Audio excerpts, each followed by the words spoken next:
한 도시의 중심부에는 바쁜 현대 사회의 축소판이 펼쳐져있다.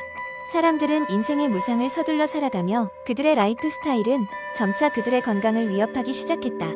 이곳에서는 건강에 해로운 10가지 생활 습관이 감지되기 시작했고 그중 일부는 미묘한 변화를 일으키며 서서히 사람들의 삶을 바꾸고 있었다. 첫 번째 요인은 과도한 스트레스였다. 이 도시의 주민들은 성공과 성취에 몰두하며 끊임없이 높은 성과를 요구받고 있었다. 스트레스는 만성으로 자리 잡아 주민들의 정신적, 신체적 건강에 심각한 영향을 미쳤다. 그들은 번아웃과 같은 감정적 소진 상태에 빠져들기도 했다. 두 번째는 불규칙한 식습관이었다.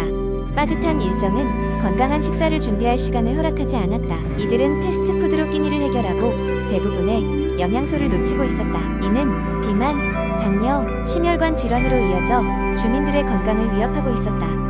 운동 부족 또한 큰 문제였다. 대부분의 시간은 사무실이나 집안에서 보냈고 이동은 자동차로 해결되었다. 활동량이 부족하여 이들은 체력 저하뿐만 아니라 질병에 대한 면역력도 약해지고 있는 상황이었다. 또한 수면의 질 저하는 현대인의 만성 피로를 초래했다. 늦게까지 이어지는 업무와 휴식 시간에 집중하게 되는 디지털 기기들의 사용은 숙면을 방해했다. 이는 피로 회복을 지연시키고 주간 집중력을 저하시켰다. 다섯 번째로는 과음과 흡연의 문제였다. 친구들과의 사회적 활동으로 인해 음주가 잦아졌고 이는 간 건강에 치명적이었다. 흡연은 당연히 폐와 심장 건강에 악영향을 미쳤으나 스트레스 대처 수단으로 계속 사용되었다. 소셜미디어의 과도한 사용 역시 주목할 만한 문제였다. 사람들은 자주 자신의 이미지에 신경을 쓰며 비교와 경쟁의식에 빠져들었다. 이는 심리적 스트레스를 가중시키고 자기 가치 관점에 큰 영향을 주었다. 경제적 부담이 불러오는 재정적 스트레스 또한 건강을 해쳤다. 비용 절감과 경제적 안정이 최우선이 되어 이는 지속적인 걱정거리로 남아있었다. 이러한 스트레스는 만성 질환으로 이어질 가능성을 높였다. 환경 오염도 간과할 수 없었다. 대도시에서의 생활은 공기와 물의 질이 떨어졌으며 이는 주민들의 호흡기 및 전반적인 건강에 부정적인 영향을 미쳤다. 이러한 외부 요인은 개인의 통제 범위를 벗어나 더욱 불안감을 가중시켰다. 과도한 업무와 개인 생활의 불균형 또한 현대인의 고질적 문제였다. 일과 삶의 균형을 찾지 못함으로써 개인적인 시간을 잃고 가족 및 친구와의 관계가 소홀해졌다. 이러한 사회적 고립은 정신건강 문제를 야기하기도 했다. 마지막으로 의료 혜택의 부족은 많은 이들이 의료 서비스를 적시에 이용하지 못하게 만들었다. 병원 방문을 미루고 자가 진단이 일반화되면서 진료가 적기에 이루어지지 않았다. 이러한 10가지 요인은 도시 곳곳에 보편화되어 있었다. 하지만 이들 사이에서는 새로운 변화의 움직임이 보였다. 주민들은 이러한 문제들을 인식하고 자신의 생활 방식을 보다 건강하게 조정하려는 노력을 기울이기 시작했다. 건강한 식습관, 규칙적인 운동, 그리고 정신건강 관리에 대한 관심이 높아지자 점차 그들의 건강은 회복세를 보였다. 도시의 사회적 인식 변화는 점차 개인에게 긍정적인 영향을 미치기 시작했다. 이 이야기는 현대사회가 직면한 건강 문제에 대한 경종을 울리며 또한 희망적인 변화를 통해 더 나은 삶을 위한 노력에 대해 선명히 드러냈다. 두 번째 이야기는 어린 시절부터 운동을 그다지 좋아하지 않았던 사람이다. 책을 읽거나 게임을 하는 것이 더 좋았고 체육 시간은 그저 피해야 할 장벽 같은 존재였다. 그러나 성인이 되고 나서 특히 직장에 앉아있는 시간이 길어지면서 체력이 급격히 떨어지고 있다는 것을 느끼기 시작했다. 계단을 오르내릴 때 숨이 차는가 하면 신체가 점점 무겁고 나른해졌고 이로 인해 생활의 전반적인 질도 낮아졌다. 결국 난 체력 강화를 위한 프로그램을 시작하기로 결심했다. 처음에는 체육관에 가거나 마라톤에 등록하는 등의 큰 목표를 세우고자 했다. 하지만 전문가들의 조언에 귀를 기울여 보니 일단 현실적이고 작은 목표부터 시작하는 것이 중요하다고 했다. 이는 지속 가능성을 높일 수 있는 방법이라고 했다. 그래서 나는 매일 아침 30분 걷기부터 시작하기로 했다. 첫째 주에는 그렇게 걷는 것이 다소 지루하고 힘들었지만 나는 마음을 다잡고 매일 아침 꾸준히 했다. 걷기를 하면서 귀로는 내가 좋아하는 팟캐스트나 음악을 들어 시간의 흐름을 느끼지 않으려 노력했다. 그렇게 몇 주가 지나자 신기하게도 매일 아침에 운동이 생활에 활력을 주기 시작했다. 땀을 흘리면서 느끼는 상쾌함과 어느새 부드럽고 유연해진 내 몸을 보며 작은 성취감을 느낄 수 있었다. 차츰 나의 운동 루틴은 걷기에서 조깅으로 변화했고 어떤 날에는 요가로 시작하기도 했다. 유산소 운동이 주는 에너지와 요가가 주는 차분한 힐링의 효과는 생각보다 좋았다. 또한 다양한 신체 활동이 가져다주는 신체와 정신의 변화는 내 삶의 질을 더욱 높여주었다. 특히 복잡한 문제를 만났을 때 이를 해소하는 능력이 향상되었고 수면의 질도 덩달아 높아졌다. 동시에 내가 선택한 활동은 나의 식습관에도 긍정적인 영향을 미쳤다.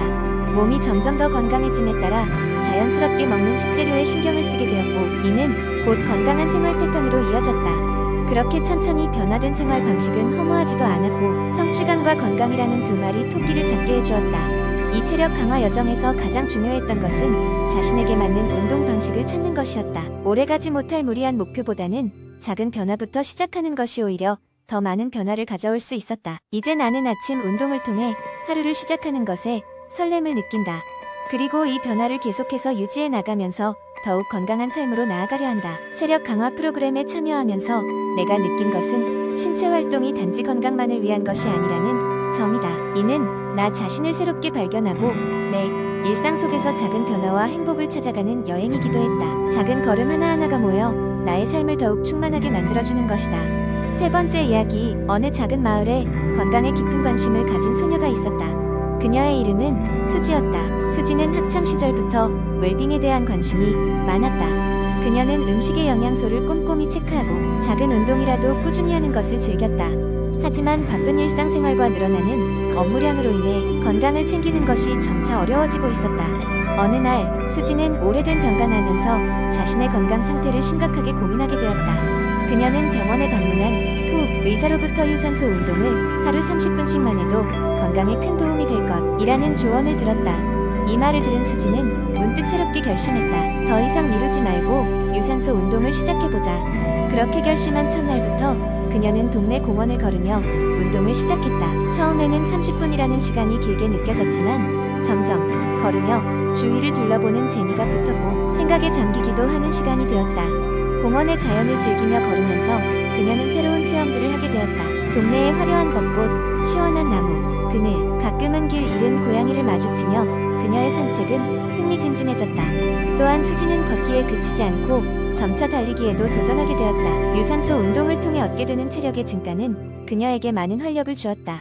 점차 바쁜 하루 일과 속에서도 더 많은 에너지를 가지고 효율적으로 일할 수 있었다. 그리고 수지는 점점 더 많은 친구들에게 이러한 변화를 이야기하고 유산소 운동을 함께 해볼 것을 권유했다. 친구들과 함께 운동하며 서로의 건강을 챙기는 일이 즐거움이 되었고, 그렇게 시작된 작은 모임이 마을의 운동 클럽이 되어버렸다. 그들은 매주 함께 모여 달리거나 걷기, 자전거 타기와 같은 다양한 유산소 운동을 하며 서로를 응원했다. 시간과 장소에 얽매이지 않고 친구들과 함께한 운동은 지루함을 덜어주고 꾸준히 지속할 수 있는 동기를 제공했다. 1년이 지난 후 수지와 그녀의 친구들은 몸과 마음의 건강이 동시에 좋아지는 것을 느끼며 일상의 긍정적인 변화를 체험할 수 있었다. 하루 30분의 유산소 운동이 그들의 삶을 얼마나 활기차고 건강하게 변화시켰는지를 체험한 그들은 점점 더 많은 사람들에게 이 간단하지만 효과적인 건강 비법을 전파하게 되었다. 네 번째 이야기한 때 나는 인터넷을 통해 건강에 대한 다양한 정보를 찾아보며 스스로를 건강관리에 다름이라 자부했다. 그러나 그 자부심은 곧 유언비어와 잘못된 정보의 함정으로 빠지는 계기가 되고 말았다. 이 이야기는 바로 그런 함정에 빠진 나의 경험을 담고 있다. 하루는 피곤함이 극에 달해 무언가 건강에 좋고 피로를 덜어줄 간단한 방법이 없을까 인터넷을 뒤적였다. 그러다 인터넷 커뮤니티에 한 포스트는 나의 이목을 끌었다.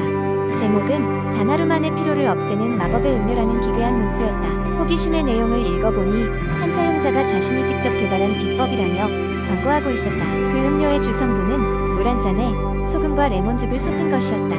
댓글들도 전부 긍정적이었고 당장 한번 시도해보기로 마음먹었다. 그날 밤 따라한 마법의 음료의 효과는 즉각적이었다. 잠시 피로가 가시는 듯했고 나는 그 효과에 감탄하며 잠자리에 들었다. 하지만 다음날 아침 말할 수 없는 갈증과 두통이 나를 괴롭히기 시작했다. 아침 내내 무기력했고 결국 하루 종일 침대에 누워 지내야 했다. 그제야 마법의 음료의 부작용을 깨달았다. 더욱 심각했던 건 그 인터넷 포스트가 단순한 익명의 사용자가 만든 허구의 이야기였다는 점이었다. 추가적인 자료 조사를 통해 소금 과다 섭취가 신체에 어떤 해를 줄 수 있는지 읽어보며 그제야 자신의 건강을 인터넷 유언비어에 맡겼던 내 자신이 무척이나 어리석게 느껴졌다. 더 많은 인터넷 사용자들도 이러한 함정에 빠질 수 있다는 생각에 더는 좌시할 수 없었다. 이후 나는 다시는 인터넷에서 검증되지 않은 건강 정보를 무작정 따르지 않기로 다짐했다. 오히려 의학적으로 검증된 논문이나 최첨단 연구기관의 자료들을 찾아 공부하기 시작했다. 그뿐만 아니라 가족과 친구들에게도 이 경험을 공유하며 절대 인터넷 유언비어에 빠지지 않도록 주의를 주었다. 결국 이 경험은 나에게 값진 교훈으로 남았다. 우리는 때로 인터넷 세계에서 쉬운 해결책을 찾게 되지만 그러한 해결책이 항상 올바른 것만은 아님을 깨달아야 한다.